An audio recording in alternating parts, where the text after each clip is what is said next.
Hello students, once again we have come to our online classes like last year. So I hope you all are fine. In my last offline class, you all know that majority were absent. 31 students were absent, and as I said, whatever I taught that day, it was very important. That is meaning and importance of resources. Now once again I'll start with this one, meaning and importance of resource. First of all, the meaning of resource. Resource means anything which is essential for human living. The things which we require to survive, which are essential for us. Such things, such materials are called resource. There are three types of resources. One is natural resource, which is found available in the nature. Nature has given some resources like air, sunshine, land, then rain, which are essential for us to live, without which we cannot think of living. So these are called resource, and since these are found in nature, nature has given us, so these resources are called natural resources. Then another type of resource is there, which is called man-made resource. Now besides the natural resources, there are some other resources, there are some other things which are equally important for us for living. In the present day world, we cannot think of living only with our basic needs, food, shelter and clothes. Besides our food, shelter and clothes, we need various other things to improve the standard of living, to modernize ourselves, to have a decent way of living, to have decency in our life. So there are many other resources, and these resources are not found in nature, like clothes, like house, like vehicles, books. We are studying the books, we are writing to the pen, technology which are used in making all these. So these are not found in the nature, these are made by human being, and so these resources are called man-made resources. And another type of resource is called human resource. Human being using his knowledge, his skill, his experience, his education, along with the science and technology, makes the natural resource in the more usable form, transform the natural resource into more usable form, so that we can use it in more convenient way. And I have given you example, children, in the class, if you have not forgotten, that we are using the furnitures, desk, benches, chairs, table. So we are using the furnitures which are made of wood, and wood is found in the forest. This is a natural resource, but we are not using the wood or the timber directly. We are giving it a proper form, proper shape, which is convenient for us to use. That means this natural resource, wood is a natural resource, this is transformed into more usable form, transformed into different types of furnitures. And these furnitures are made by man.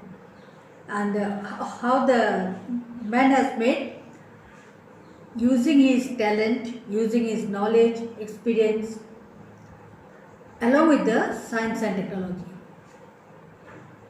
So since human being using these qualities, inner qualities, along with the science and technology, he is able to transform the natural resource into more usable form, into man-made resource. So human being himself is a resource, which is known as human resource.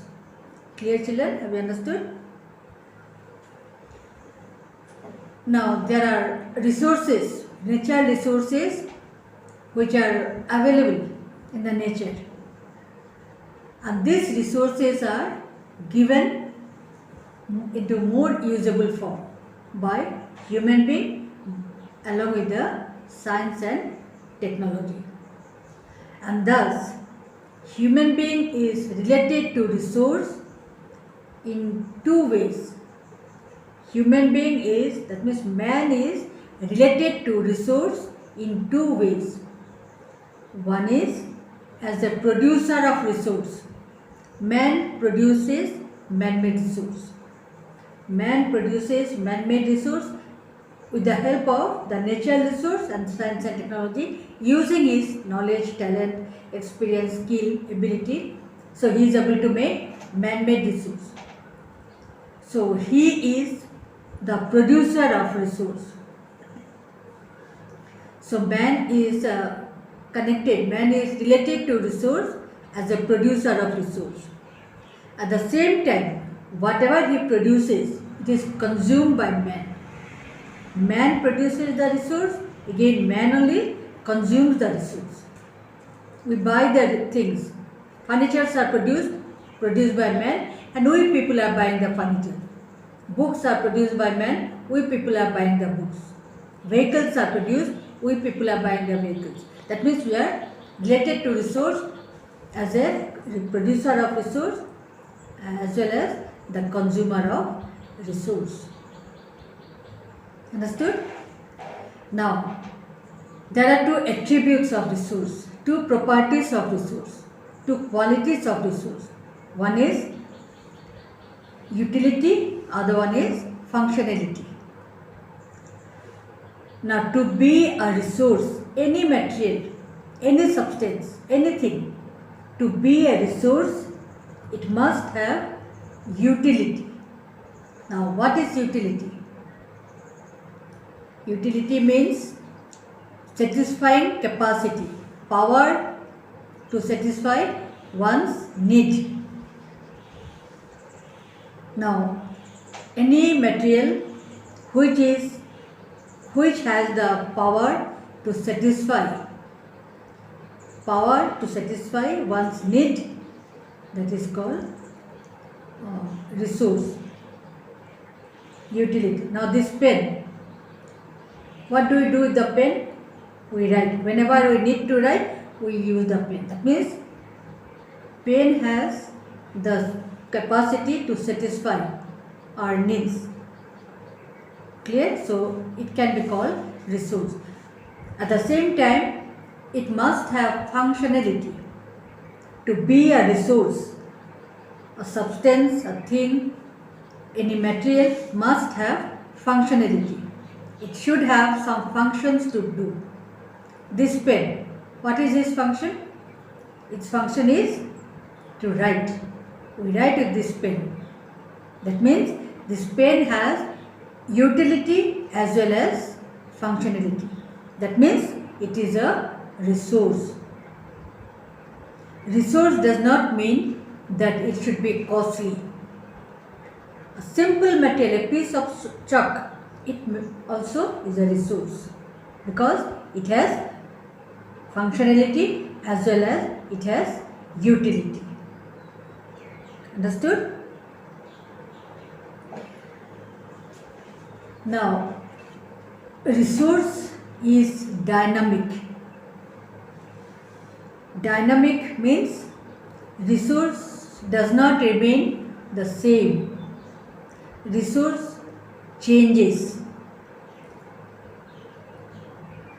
Whatever is called a resource today, it may not, or maybe that it was not a resource maybe 5,000 years back. It was not called resource.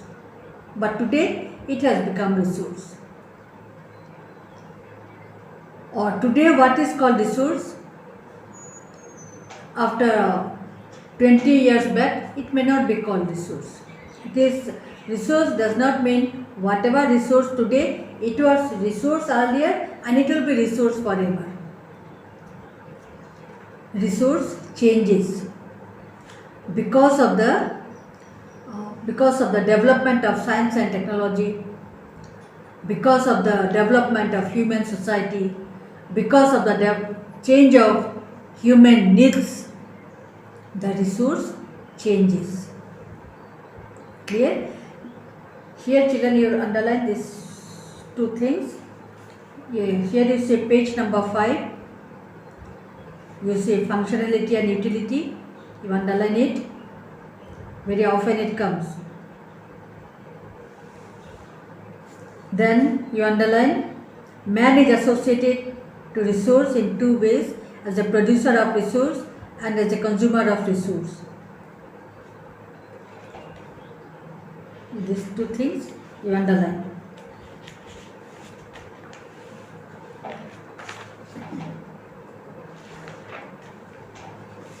Now, all the natural resources, whatever we find in the nature, only with the natural resource there cannot have the development. A society or a country cannot be developed only with the natural resource. In my last class, I already said that a country or a society having more and more man-made resource, there is more possibility for development. Where a country or a society has more man-made resource, that means there is more possibility for development. Japan is one of the developed country of the world because of its man-made resource. Japan is expert in science and technology. It is very advanced in science and technology, and using its science and technology, Japan is able to produce man-made resource.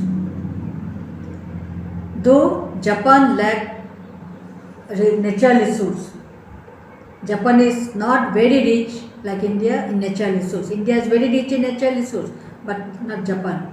But even though Japan is able to produce more man-made things, using its science and technology, Japan is able to, though the natural resources are lacked, but Japan is able to make scientific products.